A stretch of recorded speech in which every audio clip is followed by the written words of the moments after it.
Hello, hello, hello. How's everybody doing? Hope you're having a good break. Today I want to cover a kind of basic overview, really quick overview of taking a Zbrush sculpt into Blender for a nice beauty render. Before I do that, let me hop on YouTube to make sure that I have good audio on this video. Real quick. And we'll be dropping a link to this in our form. You really quick overview. Okay. Looks like it's working. Okay, good. So, a couple of things that we wanna keep in mind whenever we're dealing with rendering, right? ZBrush has some built-in lighting. It's not really the best, but it's a nice way to kind of check out your forms and whatever. However, if you want to get a really nice end product and we're not really unwrapping it, we're not really applying materials on it, we just gonna have the poly paint, basic materials, right? That what we want to do is first we want to consider what are the different materials that are going to be present in a render, and we want to consider the point count or poly count of our mesh, right? In ZBrush we're generally pushing millions and millions of polys. Probably not going to be the best idea to bring that into another program that's not as equipped to handle that high of a number. So what I like to do is first I'm going to combine all of this into the different materials that are going to be present. And what I mean by that is, say we get in here. You notice for some of them I applied, for some of the pieces I applied different materials, right? We have the main body and the wraps and all this organic stuff, the skulls, the bones, the fur, the rock over here, right? This is all kind of the standard material. It's going to be that basic material right here for it. Okay. However, we look at the chains, for example. We look at the jewelry, the earrings, this weapon, the metal part of the dagger, right? Likewise, the metal part of this nice and fleshy shotgun, right? That's going to be metal. And then we have some flesh that's more kind of icky and shiny, you know, and that's going to be its own material. And finally, we have those kind of eye materials that I want to be distinct. And that's basically what internally for myself I decided to split it up to. All right, so if we're going to go into solo mode, you see we have everything that's going to be the basic material. We have everything that's going to be the metal. Okay. We have everything that's going to be that extra icky flesh, right? I threw the teeth in there as well because I want them to have that similar kind of gleam or shininess to it. And finally, we have the eyes. They're going to be their own thing. Okay. So once we have that, what you want to do is you want to merge. You want to split them up. What I did is I had folders. I put all the pieces in those individual folders, and then I just merged them one by one until they were all one piece. And then I named them what they need to be. Okay. Next, after I've done that, what I want to consider is bring the poly count down to something that's not going to destroy Blender, right? Generally, Blender is not bad, but and it also depends on your own machine. So some trial and error might be in place here. Generally, a good rule is you can probably get it as high as 3, maybe 4, maybe 5. For me, 5 was chugging quite a bit.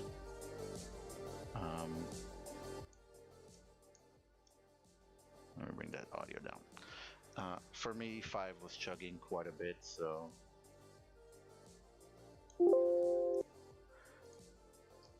probably around 4 is where I ended up. And you can see right now the number of points here for total, all those tools, is going to be almost 27 mil. So what we want to do is we want to go to Z plugin, Decimation Master right here, Decimation Master, okay? And Decimation, what it does is it basically brings your topology significantly down, making it completely destroys your topology, it decimates it, right? But it does so in a way that actually maintains a lot of that tiny surface detail, so you actually doesn't look like you're losing much, even if you go to just a fragment of the poly count that you had before. And this is really good for something like this if we're just doing rendering, right? I'm not going to try to unwrap or material and texture and animate this. I don't care about the topology. I just want it to look good for the render, and that's going to be the way to go. Okay. So once we have these set up in the different materials that we want them to be, we're going to go to a Decimation Master under Z plugin. First step that we're going to do is we're going to click on this, use and keep poly paint. Again, assuming you actually have poly paint. If you just want to have nice renders of your flat material, if that's all you have, no worries. But if you do have poly paint, you definitely want to turn that on first, because the next step is going to be hitting pre-process all. Okay, what pre-processing does is it kind of analyzes, it tells you right, pre-computes all of that, and that kind of prepares it for the actual decimation, right? It doesn't do anything. It just kind of takes a second or a minute or an hour, depending on your computer, to actually understand the topology and everything of the mesh. For myself, when you hit use and keep poly paint, it's going to give you this option. I left it here. It seems pretty fine for me. As a result, again, some of this will be trial and error based on your own individual needs. All right.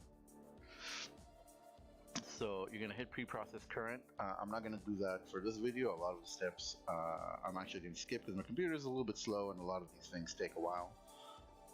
So it's going to be very dependent on your own computer and just how much detail and resolution there is to your actual sculpt.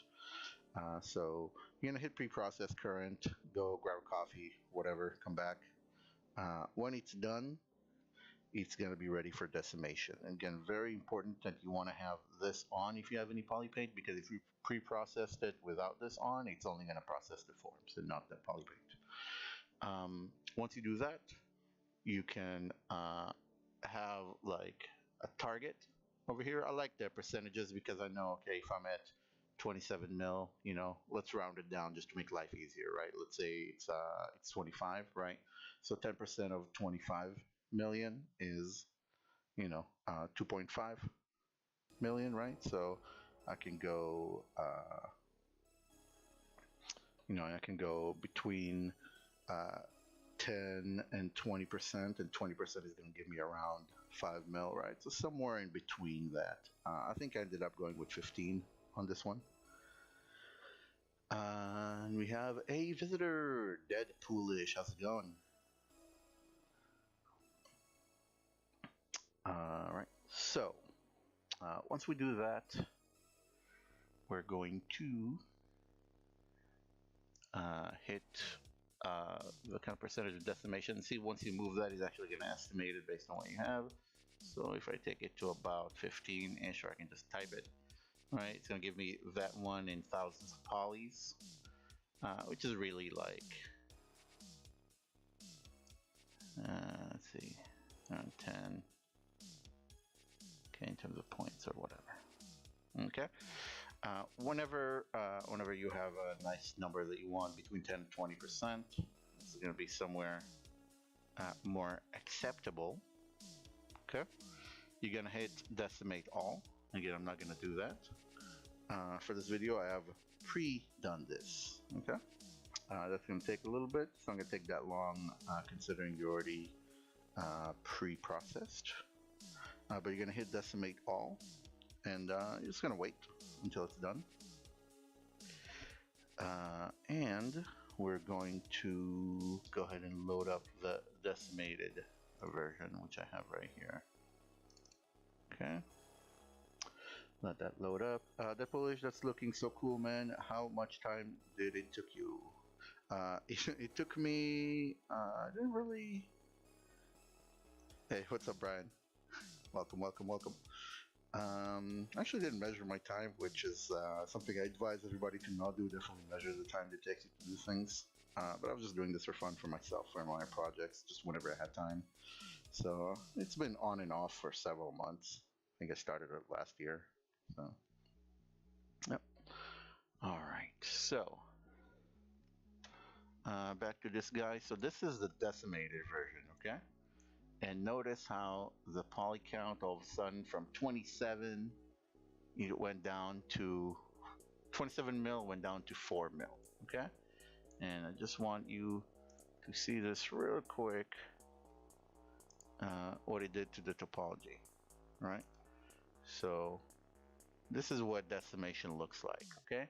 And notice how like odd it is, but it's actually just giving you topology where it needs it. So whenever I have fur detail, look over here especially, I have all these veins and stuff going on, the artery and the blood vessels, right?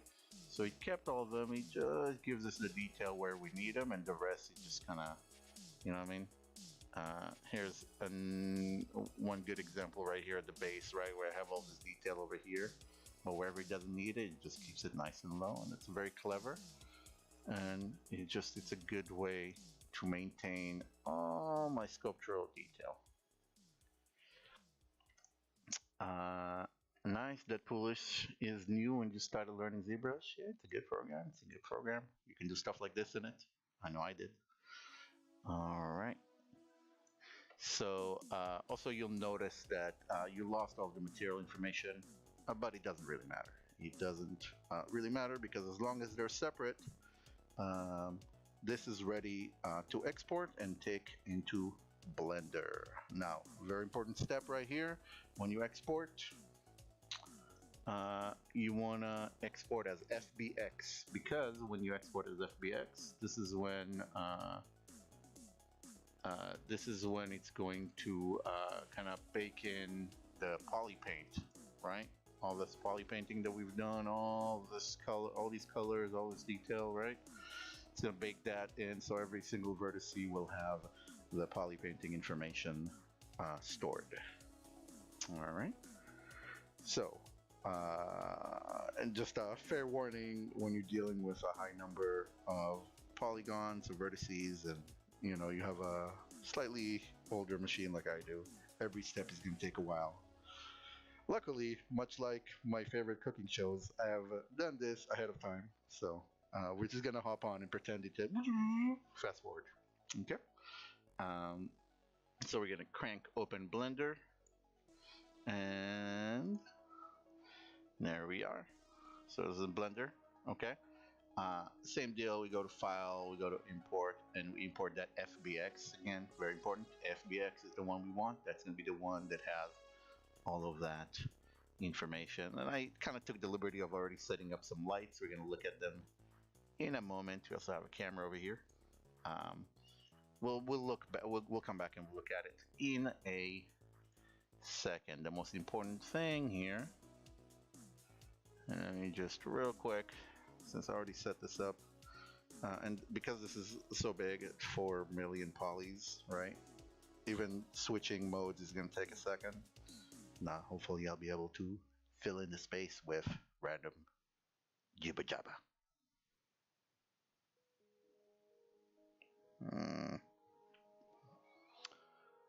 All right, there we go. And let me turn all this off. So, once you have this over here in Blender, Blender is frozen. Hopefully it won't crash on me. It hasn't the entire time I worked on it, surprisingly. ZBrush and Blender are remarkably stable. For me. They know not to mess with me. They know, just give him some time, okay? So anyway, here's our guy in Blender. And you notice that because I had all the subtools on the FBX export, assuming you export it all, right? Not just visible, not just selected, but all. It exports all of them. But all the subtools now have, you know, if we look over here, all those subtools, we have the metal, we have the flesh, right? We have the eyes, and we have that main one, which is the main body, okay? So, first step that you want to do to all of them, this is in the shading kind of tab over here, workspace, whatever it's called in Blender.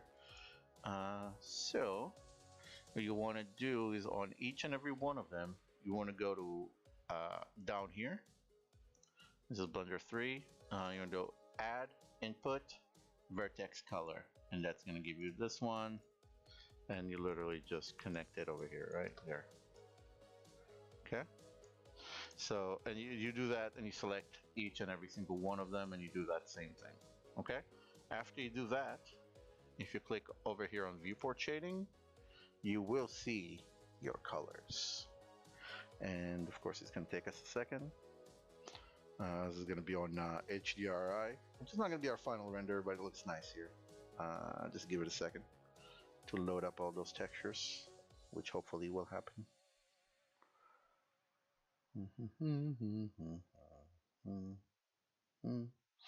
Will it happen? Yeah, it's still stuck, so I'm going to assume it's still thinking about it.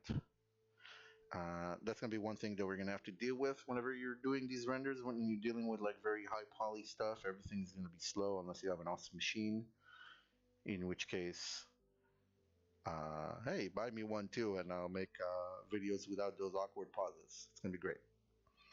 All right, so now we have our boy, our spiky boy over here in Blender, freezing every few seconds.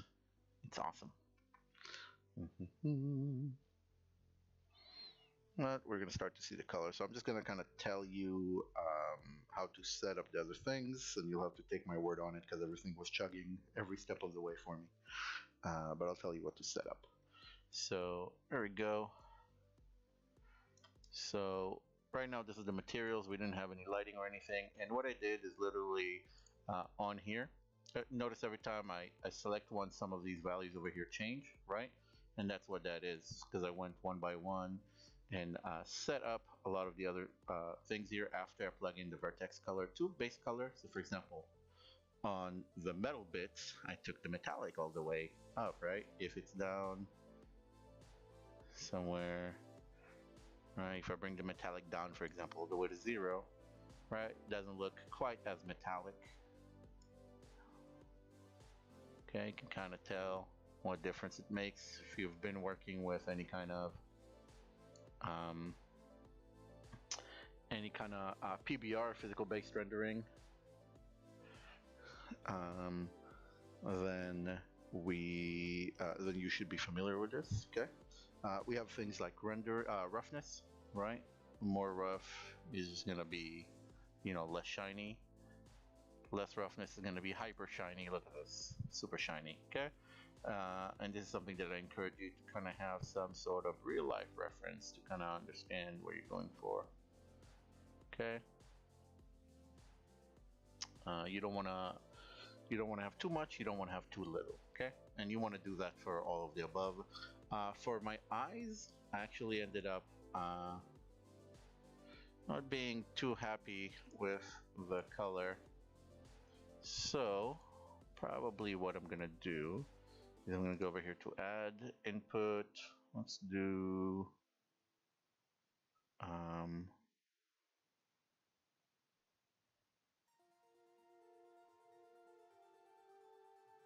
it's freezing again. Brian, what's his name? His name is a spoiler because he's a entity that my players in my custom made campaign on my own custom-made game, Medicus.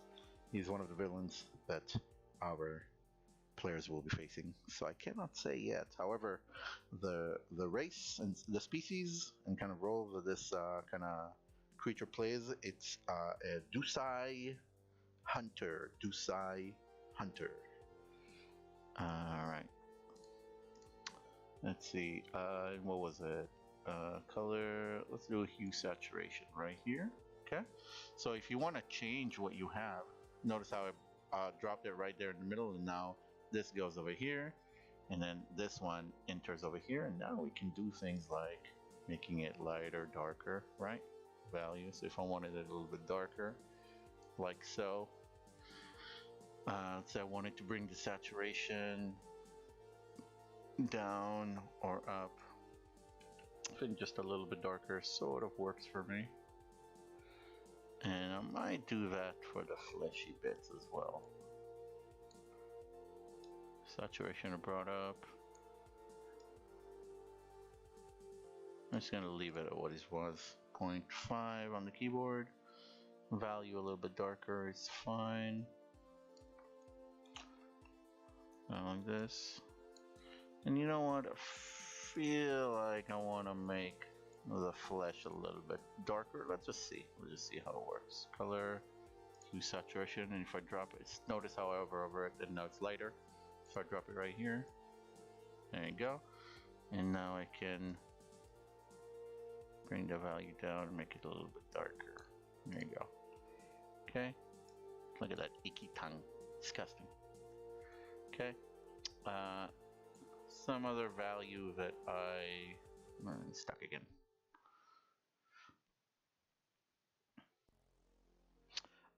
Is his name Brian? His name is I can neither confirm nor deny that his name is Brian. Ask me again during our class in a couple of weeks. It should all be revealed by then.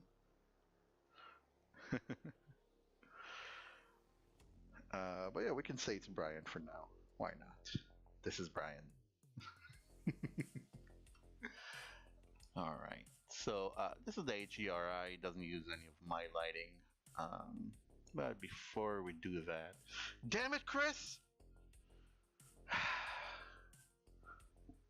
I'm so mad that you remember this.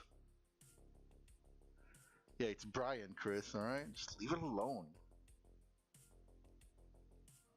Damn it, I did tell Chris everything. Fuck! You're supposed to keep it secret, Chris! Alright. Anyway. So... it's coming together. What are you guys doing hanging out here? Don't you have like Christmas shit to do?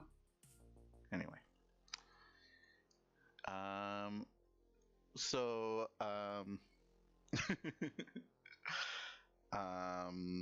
And by the way, this is this whole tutorial that I'm doing right now. This is gonna be something that pretty much that most of you in my Zbrush classes are gonna be linked to. I'm gonna drop that on our forums. That way we can take our Zbrush models and give them a nice little render over here as part of preparation for a solid portfolio piece.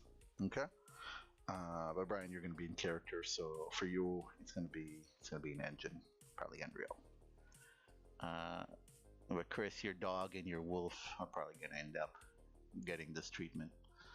All right, you haven't seen nothing yet, so yeah, we're just dealing with these materials right now. Okay, setting it up, just basic setting up. Back to layout real quick, and as it's taking its time to you know, load this up because it's 4 million polys not responding, but it's okay. Blender is our buddy. It's not Maya. All right, Blender's gonna look out for us. Okay, I don't know why it's doing that though. Clicked on layout. There you go. By the way, real quick, you want to switch your rendering engine to Cycles. You know, Eevee is nice, it looks good, but Cycles is something else, man. Cycles is something else. So you want to change that to Cycles. What else you want to do? You want to drop a camera in the scene, okay? And you want to set that to active camera by right-clicking on it. And then right here, you're going to have this, forget how to close this guy. There's going to be a button somewhere that allows you to expand this out. So you can go to View right here, and over here on Lock, and lock camera to View. Bam. Okay. Now Now you're controlling the camera, and I'm holding Alt, you know, right click, zoom in and out, middle click, pan, left click, you know, rotate all this with Alt. All right. All right. Take care, Chris. You're going to be watching this video because you'll be doing that to your dog model. All right. And so we're going to set up a nice camera angle. So I set up some lighting over here. Lighting is going to be add over here. You have light, you have point, sun, spot, and area. Okay. Take some time playing with this. Honestly, it should take you about a day of just messing around and finding a good way to present your model, which, you know, we can talk about, but right now this tutorial is just for kind of the technical bits. Okay. So I dropped a couple of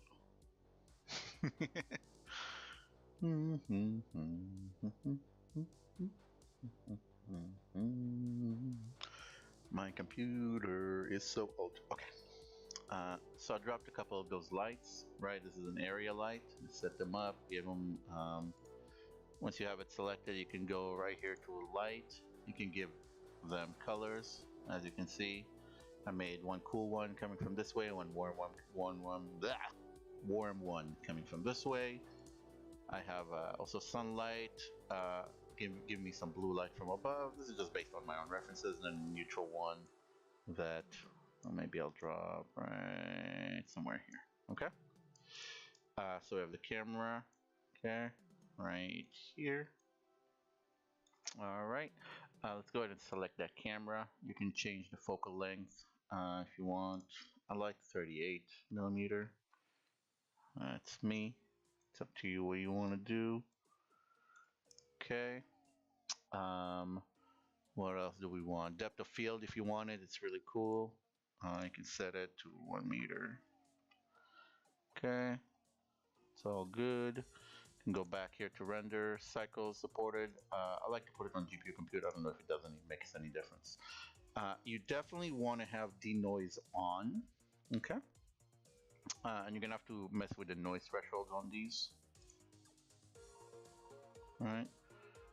2.5 was good for me. There's your denoise. What else? Render. Also, something else that I like to do is over here in film. I like to go and click on transparent. That way, on the render window, the background is gonna be transparent. So that way we can take it to a 2D editing program that is of your choosing. I won't name any names. Me personally, I prefer PaintStorm Pro. And just drop your own kind of background in it, right? That way you won't have to. It'll give you this nice alpha cutout, right? Oh, it's frozen again. Great. Okay. So what else? What else? I think at this point we pretty much have everything we need to. So we can go over to rendering. Okay. Go over to rendering, and then you literally all you got to do is hit.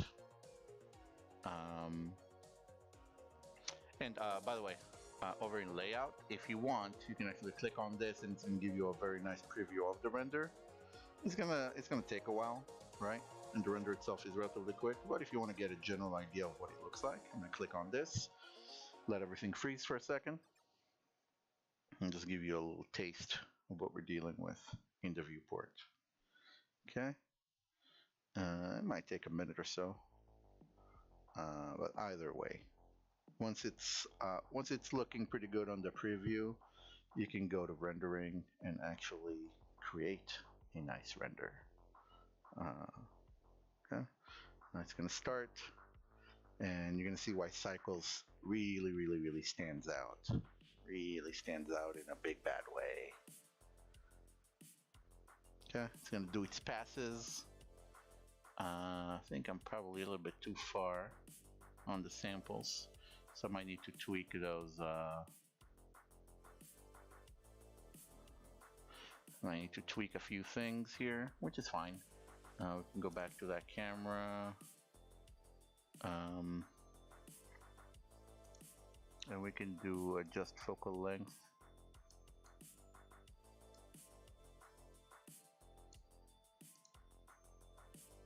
Here, let's unlock the camera from the view real quick. Adjust focal length. Let's give it something like, no, you're right, 38 was fine. I shouldn't have messed with it. Now it's frozen again. And this is why I say rendering is going to take a day, because there's probably going to be a lot of these kind of back and forth stops. And whenever you're happy with it, again, right click on that camera, set active camera.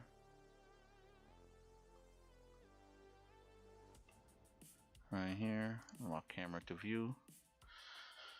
And it's going to start doing the renderings, and we don't have to have depth of field, right? And then it'll give us a nice sharper thing. Something else that I kind of want to point out on the shading. Ooh, look at that metal though. That's kind of cool. It's turning out pretty good. So let's go back to shading. We also have a little something here called Subsurface. Okay, those of you who know already, Subsurface, you know, whenever you see sunlight shining through leaves, or if you ever did this at like a tent at night or whatever, right? You hold a flashlight or even a phone light against your, like you block it with your finger and you see all the inside of your finger, the red, right? Subsurface scattering, right? So really, also candles, wax, stuff like that. Anything organic that light kind of bounces inside of it. You can get that effect right here. You see this?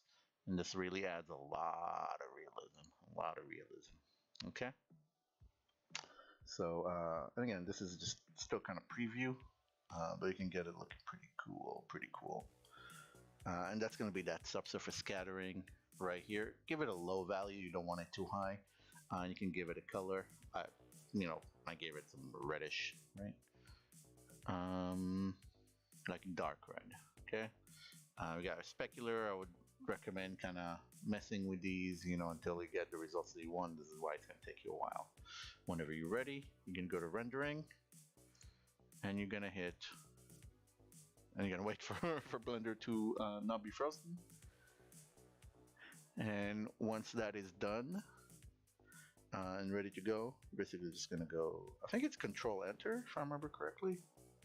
I'll wait for Blender to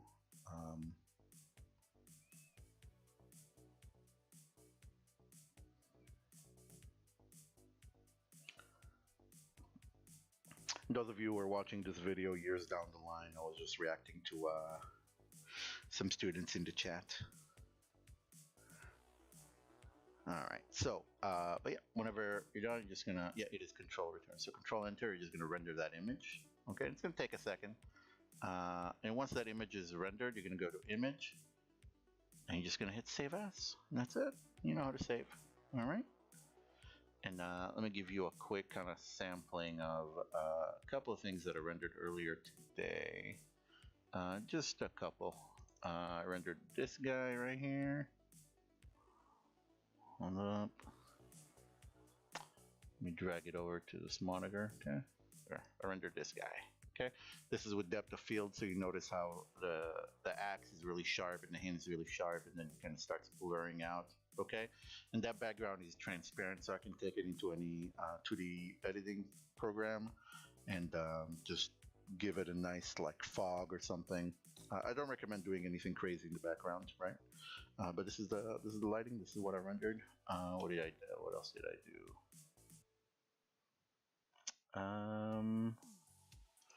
I did this view as well, right? Just kind of testing things out, right? We notice this is without depth of field. You notice we still get some of that subsurface scattering. The metal looks nice and metallic over here. Yeah, so I'll be spending probably tonight and tomorrow making a bunch more renders of this guy. But overall, I'm very happy with it. It doesn't take a long time to set up as long as you know what you're doing. And yeah, there's obviously a lot more to explore, but these are the basics. So let me know if you have any questions. I hope this helps. And definitely looking forward to using this on all of my future ZBrush renders. All right, thanks for watching. And we'll see you all in class. Take care, y'all.